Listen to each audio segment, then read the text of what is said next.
نحمدہ نصلی علی رسولہ الکریم اما بعد۔ عزیز سامعین کرام، السلام علیکم ورحمۃ اللہ وبرکاتہ۔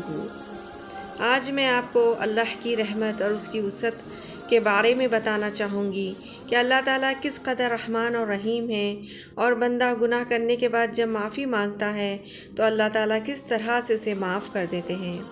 اللہ تعالیٰ قرآن میں فرما رہے ہیں، اعوذ باللہ من الشیطان الرجیم، بسم اللہ الرحمن الرحیم، قل یا عبادی الذین اسرفوا علی انفسہم لا تقنطوا من رحمت اللہ ان اللہ یغفر الذنوب جمیعا انہ هو الغفور الرحیم۔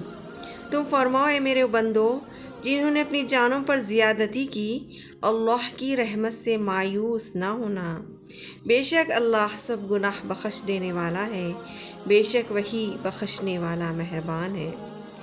اسی کے سلسلے میں ایک حدیث سنانا چاہوں گی کہ حضرت ابو سعید خدری رضی اللہ تعالیٰ عنہ فرماتے ہیں کہ حضور صلی اللہ علیہ وسلم نے فرمایا، سابقہ قوم ایک آدمی تھا جس نے 999 آدمی کو قتل کیے تھے۔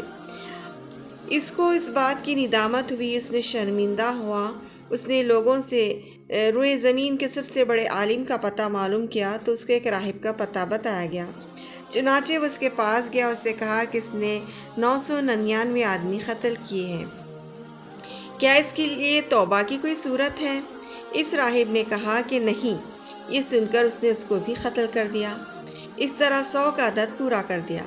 پھر اس نے سب سے بڑے عالم کے بارے میں پوچھا تو لوگوں نے کہا کہ ایک عالم کی طرف اس کی رہنمائی کی۔ چنانچہ وہ اس کے پاس گیا اور اس سے کہا کہ اس نے 100 جانیں قتل کی ہے، کیا اس کے لیے توبہ کی کوئی گنجائش ہے؟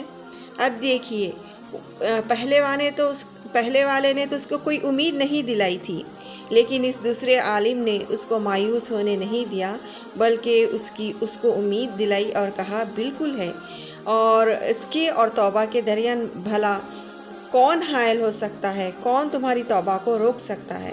تم ایسا کرو، فلاں علاقے میں چلے جاؤ، وہاں تمہیں کچھ اللہ کے نیک بندے ملیں گے، تم ان میں شامل ہونا اور اللہ تعالیٰ کی عبادت کرنا، اور اس علاقے میں دوبارہ واپس نہ آنا۔ چنانچہ وہ چل پڑا۔ ابھی آدھے راستے پر تھا کہ موت کا وقت آ گیا۔ رحمت کے فرشتے اور عذاب کے فرشتے آپس میں بحث کرنے لگے۔ رحمت کے فرشتے کہنے لگے، یہ شخص تو توبہ ہو کر اپنے دل کو اللہ کی طرف متوجہ کرنے نکلا ہے، اور اس نے توبہ کا ارادہ کر لیا ہے، اور اس نے ایک نیک زندگی کا ارادہ کرا ہے، اس لیے ہم اس شخص کی روح ہم قبض کریں گے۔ اب ہم اللہ کے رحمت کے فرشتے ہیں۔ عذاب والے فرشتے کہنے لگے، اس نے تو ابھی کوئی نیکی ہی نہیں کی، بلکہ وہ تو اس راستے پہ چل رہا تھا، ابھی تو وہ اس علاقے میں پہنچا بھی نہیں، اور نہ ہی وہ نیک لوگوں سے ملا ہے، تو بھلا کیسے اس کی روح نیک اور رحمت کے فرشتے قبض کریں گے؟ لہٰذا ہم جو عذاب دینے والے فرشتے ہیں، ہم اس کی روح قبض کریں گے۔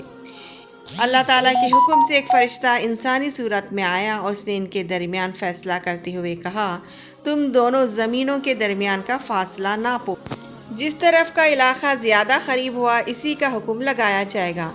چنانچہ جب ناپا گیا تو زمین علاقے کے زیادہ قریب پایا گیا جس طرف جانے کا اس شخص کا ارادہ رکھتا تھا۔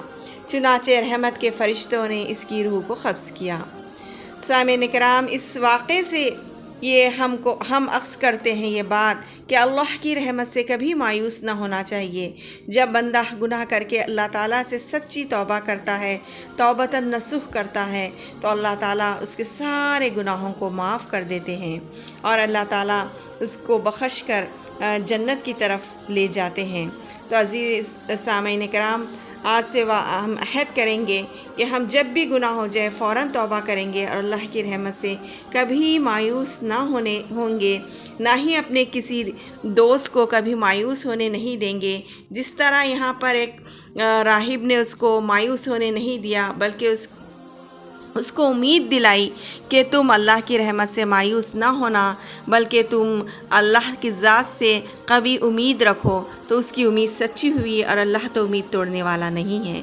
جزاک اللہ خیر۔